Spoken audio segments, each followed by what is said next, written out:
All right, you absolute beautiful degenerates and violence-addicted freaks, gather around and shut the fuck up, because we've got some juicy-ass MMA news, hotter than Dana White's bald head under stage lights, more twisted than John Jones' morality, and filthier than Sean Strickland's browser history. If you came here for polite ESPN-friendly commentary, kindly get the fuck out. We're diving headfirst into the chaos, blood, and beautiful fucking violence of the MMA world. And if you're offended easily, go watch tennis or curling or whatever lame-ass shit your grandma watches.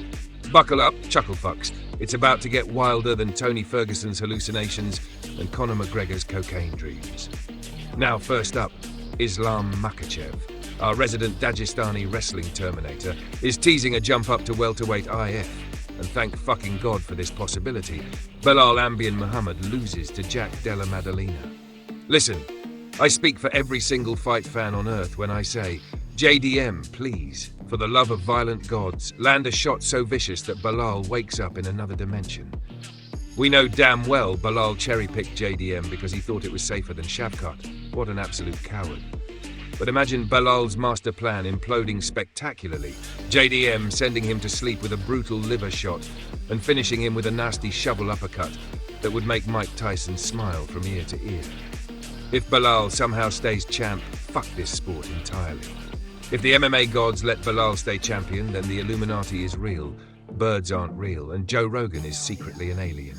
But in all seriousness, Islam moving up to welterweight probably means he'll steamroll every single wrestler in that division harder than Francis Ngannou's fist rearranged Alistair Overeem's facial bones. Lightweight is stacked like pancakes at IHOP, while welterweight is shallower than Paddy Pimblett's fight IQ. Islam would take these guys' lunch money without breaking a sweat. Moving swiftly along to UFC 40, Alexander Volkanovski versus Diego Lopes. Volk's looking to recapture the featherweight belt he lost, hoping nobody remembers that Ilia Topuria turned his lights out harder than a Midwestern dad switching off Christmas decorations in February. Diego Lopes could breathe new life into the featherweight division if he catches Volk slipping again. Lopes needs heavy combinations, body, then head, because Volkanovski moves better than Usman on rollerblades. Volk does have a nasty habit of pulling straight back, chin up, begging to be starched again. Imagine Lopes sending Volk's head into orbit, creating fresh matchups for featherweight, rather than constantly reminding everyone that Topuria owns that division, like Jones owns his wife's medical bills. Then there's Michael Chandler versus Paddy Pimblett, the ultimate battle of stupidity. Chandler fights like a berserk barbarian, swinging wildly, and Paddy's striking defense resembles a drunk frat boy trying to fight invisible ninjas. This fight is basically a contest of who fucks up the least. If Chandler's legendary left hook lands, Pimblett's going to fly backwards into the audience, killing Molly McCann on impact.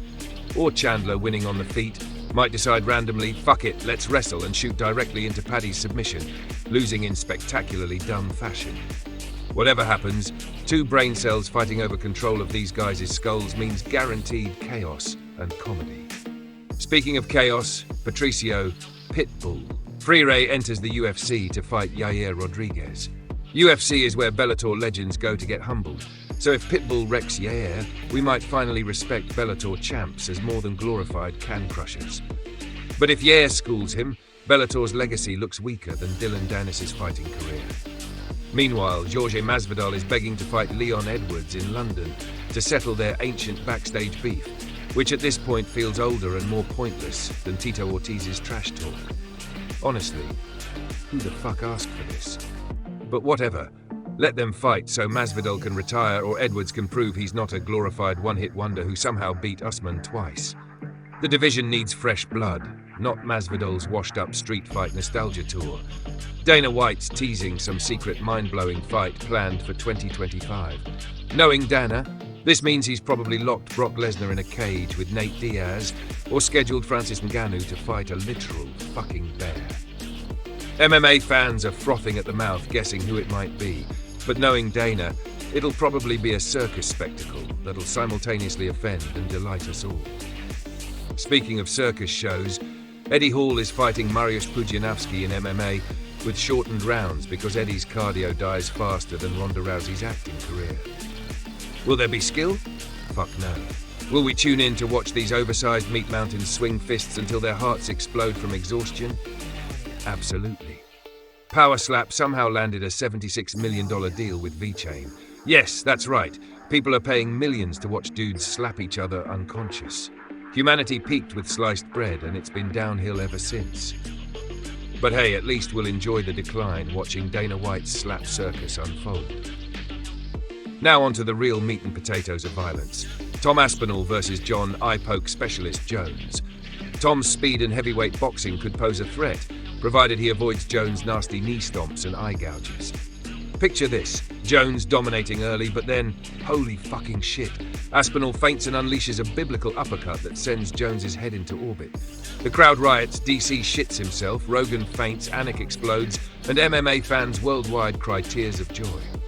Next, Alex Pereira faces Magomed Ankalaev in a rematch. Ankalaev's wrestling nullifies Pereira's power, but imagine Alex lands one nuclear spinning wheel kick. Big Ank ragdolls like a GTA pedestrian hit by an RPG, limbs flailing wildly. Fucking beautiful chaos, but realistically, Ankalaev probably smothers Pereira into oblivion, boring everyone senseless. Then Islam versus Topuria, the ultimate test for both men.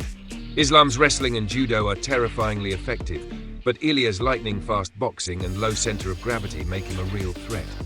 Imagine Islam throwing Ilya around until, out of nowhere, Ilya slips inside and lands a KO so brutal it sends shockwaves all the way back to Dagestan. The internet would fucking explode, Khabib would reconsider retirement, and Dana would pass out from sheer excitement. But what about Poirier versus Gaethje 3? The ultimate dream scenario where both legends upset Dana's evil plans. Imagine Gaethje surviving an early mauling from Islam, battered beyond recognition, before pulling off the craziest rolling thunder KO we've ever seen. Picture Poirier knocked down 3 times by Topuria, fans losing their minds, then roaring back with a brutal cage-side knockout that makes Madison Square Garden erupt. Gaethje versus Poirier trilogy in MSG would become the bloodiest, wildest, most insane fight ever witnessed. 2 battered warriors slugging it out, both refusing to fall, the crowd rioting, MMA guru shitting himself, Lucas Tracy spontaneously combusting, Joe Rogan face-planting directly into DC's lap, and DC vomiting uncontrollably onto a screaming John Anik as he German suplexes him through the commentary desk.